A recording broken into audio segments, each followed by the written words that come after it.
अस्सलाम वालेकुम नाजरीन, नूरानी खबरों में आपका खैर मकदम है।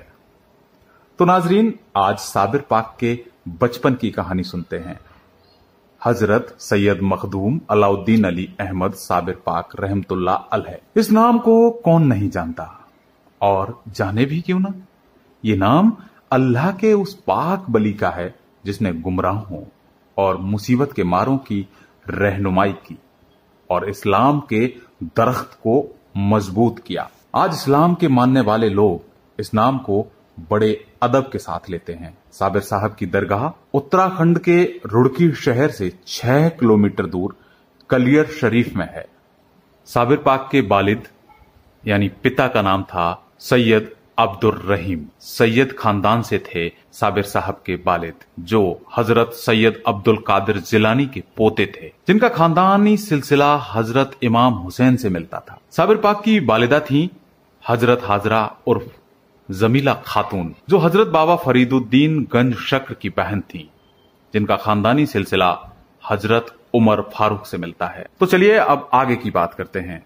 साबिर पाक की पैदाइश अफगानिस्तान के एक शहर हरात में हुई थी। इस्लामी हिजरी कैलेंडर के मुताबिक साबिर कलियरी की पैदाइश 16 रबीउल अव्वल 562 हिजरी को जुमेरात के दिन हुई थी। साबिर पाक की वालिदा फरमाती हैं कि पैदाइश से पहले एक दिन हजरत मोहम्मद मुस्तफा मेरे ख्वाब में तशरीफ लाए और कहा कि होने वाले बच्चे का नाम मेरी निस्बत से अहमद रखना।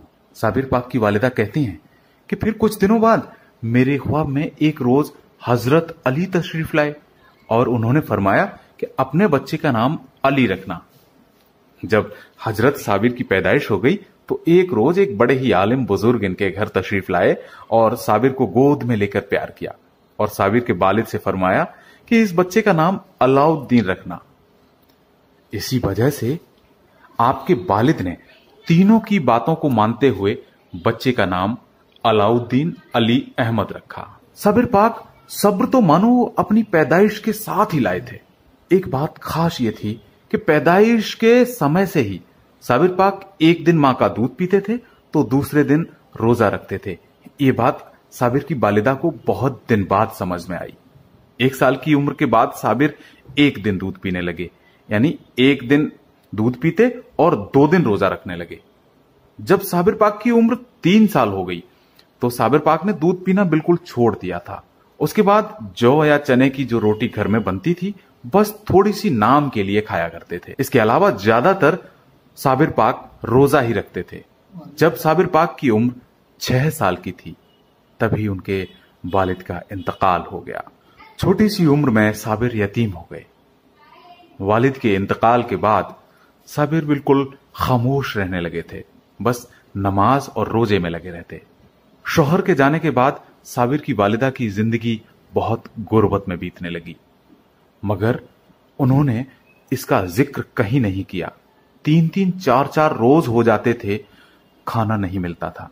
बस थोड़ा बहुत जो खाने को मिलता मां बेटे दोनों उसको मिलकर खा लेते। इस तरह साबिर और उनकी वालिदा की जिंदगी ज्यादातर रोजे रखने में गुजरने लगी। इस गुर्बत भरी जिंदगी में गुजर बसर करते हुए साबिर साहब की मां को एक दिन ख्याल आया कि ऐसी तंग हालत जिंदगी में साबिर की परवरिश और तालीम होना बहुत मुश्किल है।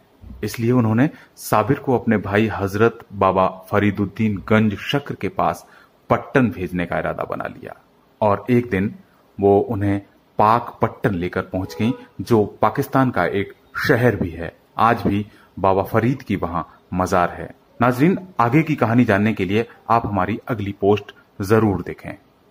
अल्लाह हाफिज। अगर हमारी ये पोस्ट आपको अच्छी लगी है तो लाइक और शेयर करना न भूलें, और हां, अगर आपने अभी तक हमारा चैनल नूरानी खबरें सब्सक्राइब नहीं किया है तो अभी सब्सक्राइब करें। अल्लाह हाफिज।